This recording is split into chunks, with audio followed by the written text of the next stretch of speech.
Welcome to Chillin' 101. We hope this video helps. You'll start by installing Vimium and opening its options pane.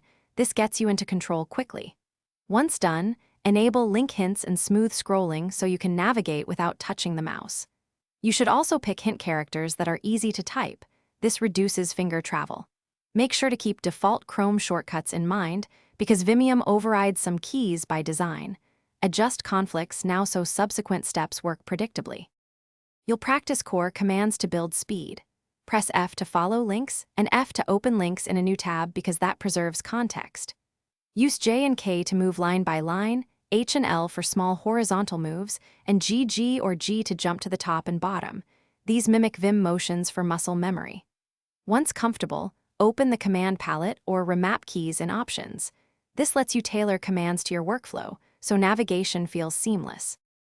You'll finish by customizing and locking in your workflow. Add or change key mappings in Options and export your settings so you can restore them later. This saves time across devices. Practice daily on the sites you use most because repetition converts mappings into reflex. If something breaks, make sure to disable other shortcut-heavy extensions or reset Vimium to defaults. Conflicts are the usual culprit, and resolving them gets you back to fast, keyboard-driven. Thanks for watching. Consider subscribing if we helped you.